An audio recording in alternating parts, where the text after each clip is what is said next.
안녕하세요. 금융업에 종사 중인 30대 여성입니다. 흔히 사람들이 말하는 돌아온 싱글이기도 하고요.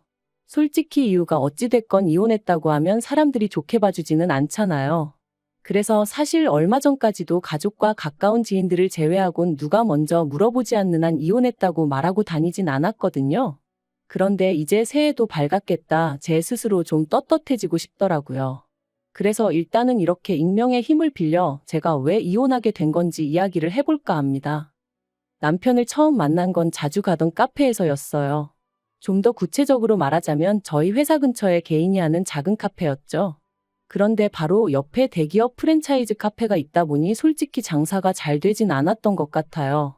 프랜차이즈보다 맛이 월등히 좋은 것도 아니었고 그렇다고 가격이 아주 저렴한 것도 아니었으니까요. 하지만 그럼에도 불구하고 제가 그 카페를 자주 찾았던 건 카페에서 흘러나오는 음악이 정말 제 취향이었어요.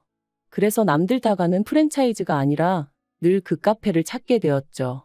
그리고 그러다 우연히 카페 주인하고 몇 마디 대화를 나누게 되었는데 알고 보니 저랑 같은 대학교를 나왔더라고요. 물론 대학교에 사람이 한둘도 아니고 나이 차이도 5살이나 나다 보니 겹치는 지인은 없었지만 그래도 그날의 대화를 계기로 조금씩 가까워지게 되었는데 눈치채셨겠지만 그 카페 주인이 훗날 제 남편이 되었네요. 남편과의 연애는 보통이었어요. 무슨 말이냐 하면 서로 맞는 부분도 있었고 안 맞는 부분도 있었고 그런데 그거야 다른 사람들도 마찬가지잖아요? 그래서 특별히 개의치는 않았습니다. 다만 저는 결혼을 하는 건 좀 신중히 하고 싶었어요. 막말로 어차피 할 결혼 굳이 일찍 해야 하나 싶었거든요. 물론 주변에서는 그래도 한 살이라도 어릴 때 결혼해야 건강한 아이를 낳는다며 기왕 할 거 일찍 하라 하기도 했는데 제 나름대로 건강관리는 꾸준히 잘해오고 있었기 때문에 그런 조언들이 크게 와닿지는 않았던 게 사실이에요. 그러나 남편의 경우 저보다 5살이나 많다 보니 연애 초반부터 조금씩 조바심을 내더니 사귄 지 1년 만에 떡하니 프로포즈를 해오더라고요.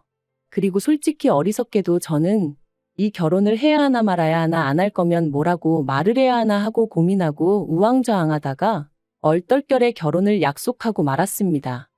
그런데 막상 본격적으로 결혼 이야기가 오가기 시작하고 얼마 지나지 않아 생각지도 못한 문제가 저희 발목을 잡았으니 그건 바로 집이었어요. 언젠가 남편이 말하길 자기는 카페 하나 운영하는 것만으로도 신경 쓸 것도 많고 여력이 없어서 돈 관리 대부분을 어머님이 도맡아주고 계신다 했습니다. 그리고 솔직히 나이가 40 가까이 돼가는 남자가 돈 관리를 어머님한테 맡겨두고 있다는 게 영 찜찜했지만 당시엔 결혼 이야기가 오가던 상황은 아니다 보니 그냥 그러냐 하고 말았거든요. 그런데 막상 결혼 이야기가 나오고 제가 얼마나 모아뒀냐 물으니 1억 어쩌고 하면서도 어물쩍거리다가 나중엔 좀 짜증을 내더라고요. 그러면서 어쨌든 집만 해결하면 되는 거 아니냐 하더니 저더러 어머님 소유의 빌라에서 신혼살림을 시작하자고 하는 거예요. 제가 비록 결혼에 대한 환상을 가진 여자는 아니었지만 그래도 뭐랄까 시작부터 제 뜻대로 되는 게 없다는 생각에 솔직히 기분이 좋지는 않았습니다. 게다가 어쨌든 어머님 빌라지 저희 명의로 해주시는 것도 아닌데 리모델링은 해야 하지 않겠냐며 그걸 제가 해왔으면 하는 남편이 어찌나 얄밉던지. 그래서 제가 남편더러 어차피 우리 둘 다 잠만 자는데 뭘 큰돈 들여 고치냐고 일단은 좀 참고 살아보자 했네요. 하지만 이 일로 어머님께선 걸핏하면 어디 가서 며느리가 몸만 시집왔다며 당신이나 괜히 받아줬지 다른 집 같았으면 벌써 내쫓았을 거다 뭐 그런 식으로 말씀을 하고 다니시더라고요. 어이없었죠. 리모델링만 안 했지 그래도 남들 해가는 건 그럭저럭 다 해갔는데 그러셨으니까요. 게다가 결혼식을 올리고서야 알게 된 충격적인 사실은 남편이 그간 모아두었던 돈이 신우가 결혼하는데 쓰였다는 거였어요. 어디서부터 어떻게 설명을 해야 하나 싶은데 일단 남편에게는 저와는 동갑인 하나뿐인 여동생 그러니까 저에게는 하나뿐인 신우가 있습니다. 그리고 제가 남편과 연애하던 당시 신우 또한 연애 중이라는 걸 남편에게 들어서 알고는 있었어요. 하지만 그런 신우가 저희보다 일찍이 결혼을 하게 될 줄은 몰랐는데 혼전 임신으로 급하게 식을 올리더라고요. 스몰 웨딩이니 뭐니 하면서 정말 임신 소식 듣고 결혼까지 2달도 안 걸렸던 것 같아요. 그런데 나중에서야 알고 보니까 심해부 쪽에서 임신이 대수냐며 지워라 어쩌라 하는 걸 저희 시댁에서 아주 바짓가랑이 잡고 늘어지다시피 해서 결혼을 시켰던 거였고, 그 과정에서 심해부 쪽에서 1억을 해오라는 걸 저희 어머님이 해주셨다는데 그 1억이 알고 보니 저희 남편 돈이었더라고요. 정말이지 이 모든 걸 제가 결혼식 하루 전에라도 알았다면 남편하고 결혼하는 일은 없었을 거예요. 하지만 어머님께서는 대신에 집을 해결해줬는데 뭐가 대수냐 하시며 뻔뻔하게 나오셨고, 남편은 남편대로 자기는 정말 몰랐다며 저에게 미안하다 하니 더는 제가 할 수 있는 게 없었습니다. 그리고 이건 정말 아무에게도 말하지 않았던 건데 변호사를 만나보니 제 경우는 사기 결혼도 아니고 그래서 혼인무효도 안 될 거라고 했었거든요. 그러니 정말 분통 터지더라고요. 아무튼 그 사실을 알고 나서는 신우고 어머님이고 솔직히 누구 하나 제 눈에 곱게 보일 리가 없었죠. 하다못해 둘 중 한 사람이라도 상황이 그래서 그럴 수밖에 없었다. 미안하다 했으면 모르겠는데 그런 말 한마디 건네는 사람도 없었고요. 그래서 저 나름대로 시댁과는 거리를 두고 지냈습니다. 남편도 사정을 다 알고 있었으니 그런 저에게 서운하네 어쩌네 말하지 못했거든요. 그래서 때로는 중간에서 이도저도 못하는 남편을 보고 있으면 좀 짠할 때도 있긴 했는데 그래도 그건 그거고 마음이 도통 풀리지가 않으니 저도 어쩔 수가 없었답니다. 그런데 그런 와중에 신우가 유산을 했어요. 결혼식 올리고 혼인신고하기가 무섭게 말이죠. 임신 8개월 차였는데 유산이라니. 어머님은 이게 다 심해부 쪽에서 하도 신우를 잡아대서 이렇게 된 거라며 내 딸 인생 책임지라고 난리가 나셨고, 심해부 쪽에서는 애 때문에 억지로 결혼을 허락했는데 평소에도 하고 다니는 꼬라지가 마음에 안 들더니 기어이 애 하나를 못 지켜서 이 사단을 내느냐며 신우 탓을 하는 모양이었습니다.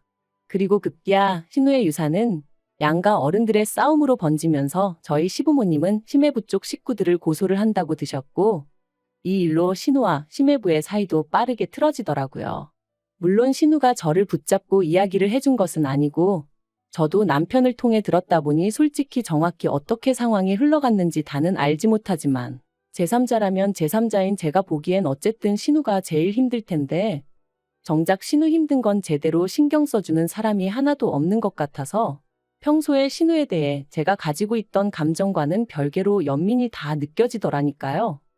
아무튼 결국 신우는 결혼한 지 꼬박 1년 만에 이혼을 했습니다. 정확히는 모르지만 결국 유산의 원인이 신우한테 있다는 식으로 상황이 흘러가 시집 갈 때 가져간 저희 남편 돈 1억도 온데간데 없이 빈몸으로 쫓겨나듯 나왔지요. 하지만 불쌍한 마음을 가진 제 스스로가 한심하게 느껴졌던 건 이혼한 지 정확히 반년 만에 신우가 웬 남자랑 다시 살림을 차렸다는 거예요. 저희 남편보다도 10살이나 많은 남자였는데 자기의 아픈 상처까지 이해해주는 사람이니었더니 하더니 그 남자랑 같이 살기로 했다나요? 아버님은 당신 딸인데도 불구하고 미친 X라며 정신 차리라 욕을 하셨지만 어머님은 그래 너만 행복하면 됐다는 식이셨어요. 남편도 지가 좋다는데 누가 말리겠냐 하면서 알아서 하게 내버려두란 식이었고요. 아무튼 온 집안을 쑥대밭을 만들어 놓고 신우가 그 남자가 사는 아파트로 들어가게 되었는데 알고 보니 저희 친정아버지가 경비원으로 일하시는 아파트였습니다. 신우가 자기 남자친구 아파트가 어떻고 저떻고 하는데 너무나 낯익어 물어본 게 화근이었어요. 옆에 있던 남편이 먼저 거기 장인어른이 계시는데 아니냐며 저에게 물었고 저는 원래 거짓말을 잘하지도 못하고 감정을 숨기지도 못하는 사람이다 보니 맞다고 순순히 대답해버렸죠.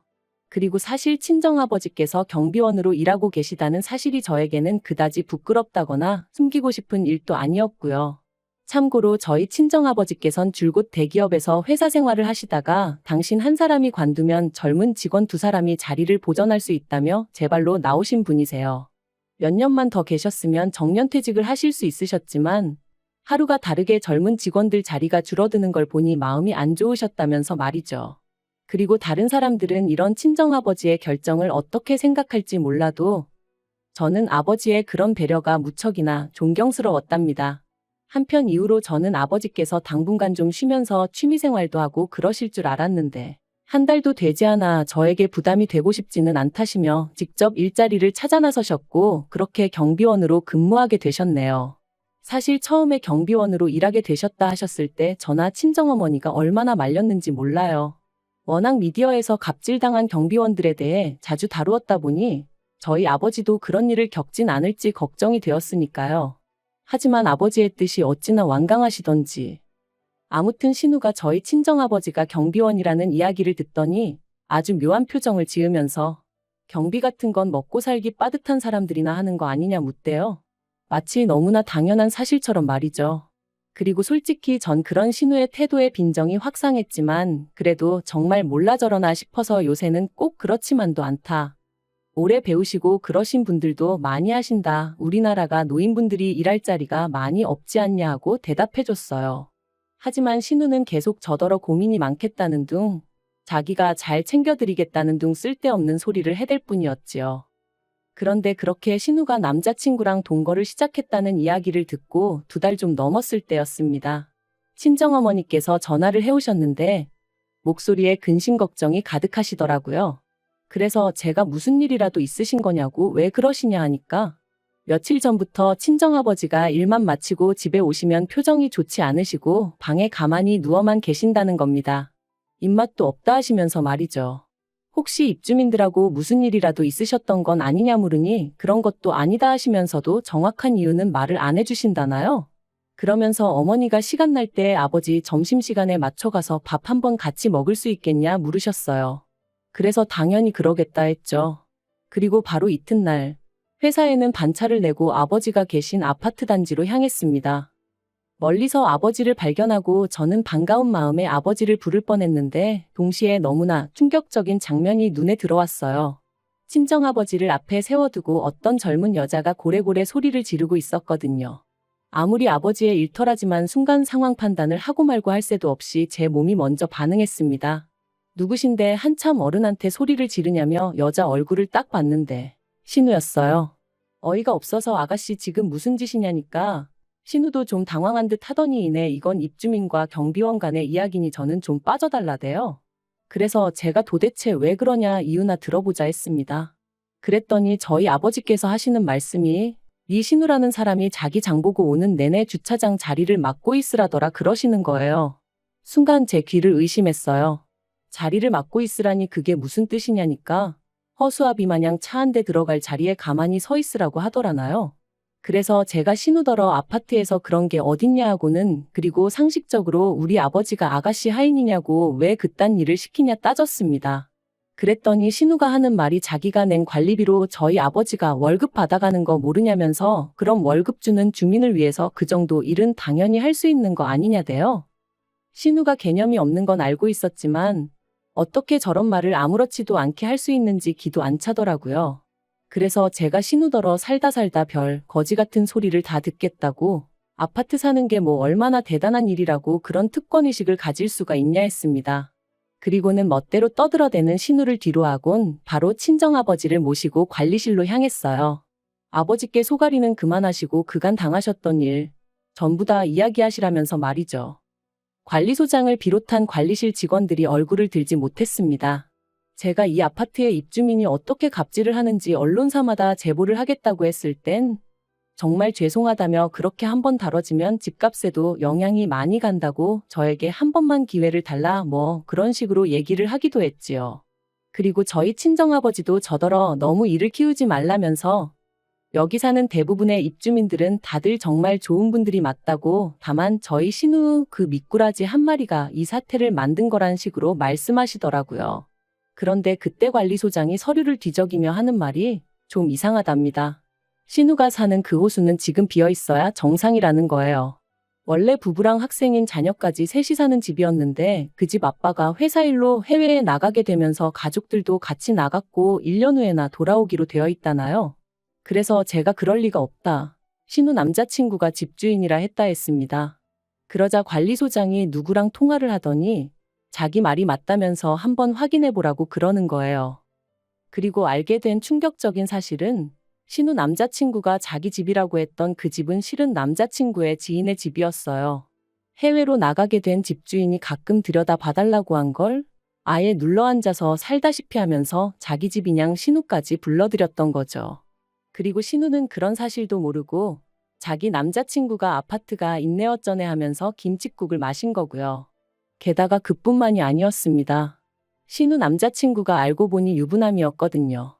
그래서 평일이고 주말이고 외박이 잦았는데 그것도 신우는 자기 남자친구가 얼마나 능력이 있어서 출장이 잦은 줄 알았다나요? 나이를 도대체 어디로 먹었길래 그렇게 말하는 대로 고지곳대로 믿은 건지. 정말 남자의 눈이 멀면 이럴 수도 있는 건가 싶을 지경이었죠. 한편 이후로 아파트에서 원래 집주인 쪽에 연락해 상황을 설명했고 그 집주인이 신우 남자친구에게 뭐라고 했는지는 몰라도 경찰까지 와서는 결국 그 남자친구라는 사람을 끌어냈다 들었습니다. 그리고 이런 시끄러운 상황을 신우 남자친구의 와이프도 알게 되면서 신우를 상간녀로 고소를 한 해 만에 또다시 집안이 쑥대밭이 되었죠. 그리고 저도 저대로 신우가 버젓이 사돈어른인 걸 알면서도 저희 친정아버지에게 그따위로 행동했다는 걸 그냥 넘어갈 수는 없었기에 시부모님께 일단 말씀을 드렸습니다. 솔직히 이때만 하더라도 시부모님이라도 저희 아버지한테 정식으로 사과하셨다면 그 정도로 마무리 지을 생각이었고요. 하지만 결론부터 말하자면 그 부모의 그 딸이라는 말이 딱이었어요. 어머님께서는 신우가 말투가 원래 좀 톡톡 쏘는 말투라 그런 거지 절대로 저희 아버지를 무시한 건 아니었을 거라며 마치 저희 아버지가 자격지심으로 오해를 했단 식으로 말씀하셨으니까요. 뿐만 아니라 저희 아버지가 좀 참아줬으면 자기 딸이 지금 이런 일을 겪을 리가 있냐며 오히려 당신이 저희를 원망하고 싶다 하시는데 얼마나 황당하고 상종 못한다는 표현을 이럴 때 쓰는 건가 싶더라니까요. 게다가 남편마저 팔은 안으로 굽는다고 그런 어머님 편을 들며 저더러 야속하다 말했기에 제가 더는 못 살겠다 이쯤에서 헤어지자 했습니다. 하지만 이혼까지 이르는 과정이 쉽지만은 않았던 게 사실이에요. 서로 사랑과 미련이 남아서라기보다는 남편이 자기가 왜 이혼을 당해야 하는지 납득하지 못하겠다며 버텨가지고요. 그래서 결국 협의이혼 안 해주면 내가 당신한테 어떻게든 위자료를 받아낼 건데 신우가 저런 상황인데 당신까지 그렇게 되면 시부모님이 괜찮으시겠냐? 제 나름대로 초강수를 둔 거죠. 그랬더니 남편도 이리저리 따져봐도 자기가 뭐 할 수 있는 일이 없겠다 싶었는지 결국 알겠다 하대요. 한편 이후로 제가 건너 전해들은 소식은 상간녀 소송을 당한 신우 위자료를 물어주느라 남편이 카페를 정리했다는 이야기였어요. 사실 이혼한 이후로 여전히 오며 가며 눈에 띄는 그 카페가 아주 눈에 가시기도 했고 아는 사람들은 알다 보니 민망한 적이 한두 번이 아니었는데 정말이지 속으로 쾌재를 불렀답니다. 참 그리고 이혼하면서 비로소 알게 되었던 게 저희 살라고 내주셨던 어머님 빌라에도 대출이 얼마나 많이 걸려 있던지. 아무튼 이혼하는 내내 이 똥통에서 한시라도 빨리 빠져나가고 싶다는 생각뿐이었다니까요. 한편 친정아버지가 많이 미안해하시더라고요.